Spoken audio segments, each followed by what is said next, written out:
भाई जो गुरु वचन पे डट गए, कट गए फंद 84 के। शुभ कर्म बनेगा नहीं, अगले जन्म में फिर कुत्ते की उम्मीद पाएगा। आज चाहे कोई किसी देश का राष्ट्रपति है तो क्या बुरी बनेगी अपने साथ।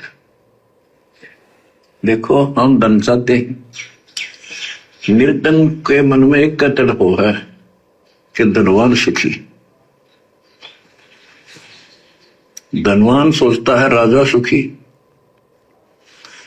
अब आपको एक छोटा सा उदाहरण देता हूं। निर्धन क्या सोचता है कि धनवान सुखी होगा, राजा सुखी होगा।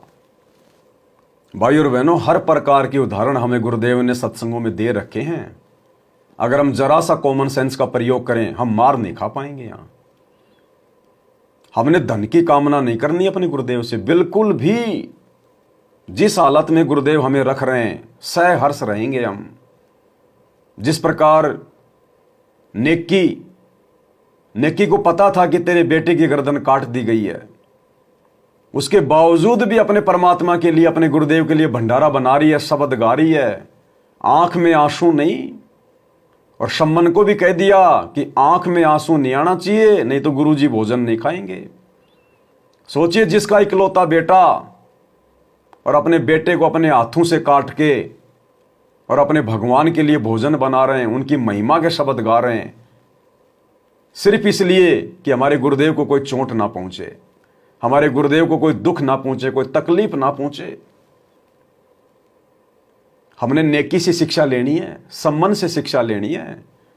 हमारे जीवन में क्या गुजर रही है, क्या बीत रही है, हमारे गुरुदेव अंतर्यामी है, सब पता है। अपनी तरफ से हमने नहीं बताना।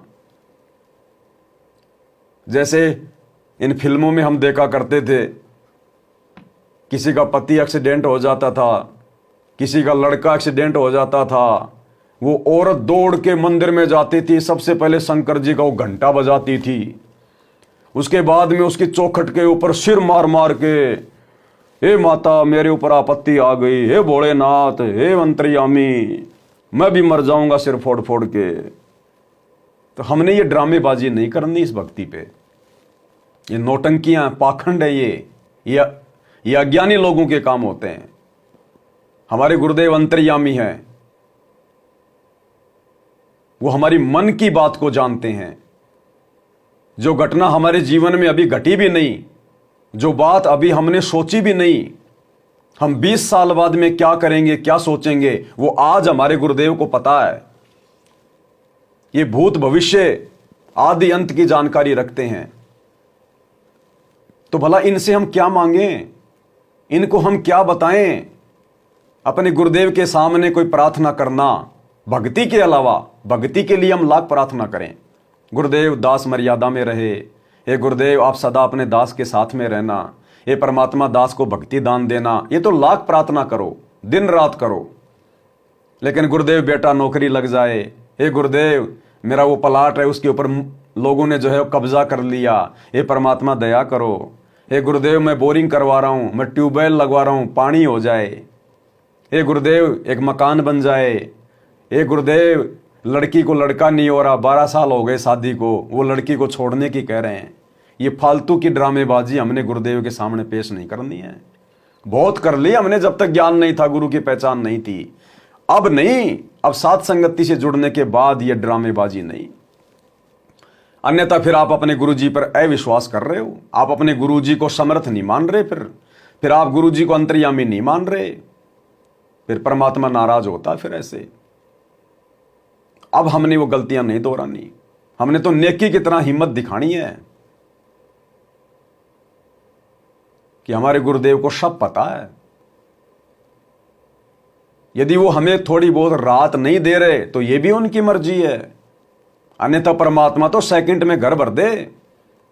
सुदामा के घर पहुंचने से पहले परमात्मा ने सुदामा पूरी रच दी। यही तो था वो परमात्मा, यही तो गुरुदेव थे। तो हमारे लिए क्या नहीं कर सकता परमात्मा? हम तो डायरेक्ट इनकी शरण में, सुदामा तो इनकी शरण में भी नहीं था। तो ऐसे समर्थ परमात्मा से, ऐसे अंतर्यामी से हम डिमांड करेंगे?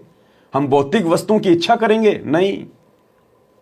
यदि आवश्यकता होगी, परमात्मा समय से पहले वो वस्तु घर में रख देगा समय से पहले, चाहे कुछ भी कारण बने, कहीं से भी धन आए, कुछ भी कर देगा परमात्मा। जिस प्रकार सुदामा के घर में बच्चों के खाने के लिए आटा भी नहीं था, एक रोटी शाम की जो है बची हुई थी, सूखी रोटी, और वो रोटी सुदामा की जो स्त्री थी उसने छुपा के रखी थी कि रोटी एक है और बच्चे 4 हैं, कौन से को दूं, लड़ेंगे आपस में। और वो रोटी के लिए रो रहे थे, झगड़ रहे थे, और सुदामा परमात्मा का भजन कर रहा था, उस गरीबी में भी एकांत में जाके रो रहा था कि परमात्मा मैंने किसी जन्म में दान धर्म नहीं किया, जिस कारण से आज मैं इतना गरीब हूं। इतने में परमात्मा ने भगत की पुकार सुनी। अरे सुदामा, यदि उस जन्म में परमात्मा का भगत नहीं था तो क्या हुआ, पहले अनेकों जन्मों में तो आप और हमारी तरह वो भी मालिक का भगत था। उसी समय परमात्मा ने एक यजमान का रूप बनाया और बैलगाड़ी में और 4-5 दिन का सामान भर के और उसके घर पे छोड़ के चला गया। तो भाई और बहनों, हमने इन कथाओं से यही तो शिक्षा लेनी है, केवल भक्ति मांगनी है, मर्यादा मांगनी है, गुरुजी का आशीर्वाद मांगना है। हमने और सांसारिक ड्रामेबाजी नहीं करनी। हमने सतलोक आश्रम मैनेजमेंट हरियाणा से जुड़े हुए भगत भाई बहनों की तरह प्रार्थनाओं पे प्रार्थना लगा के हमने अपने गुरुदेव को नाराज नहीं करना। हमने तन मन से भक्ति करनी है, बाकी काम फिर भगवान का है। भाई जो गुरु वचन पे डट गे, कट गे फंद 84 के, कट गे फंद 84 के, कट गे फंद 84 के।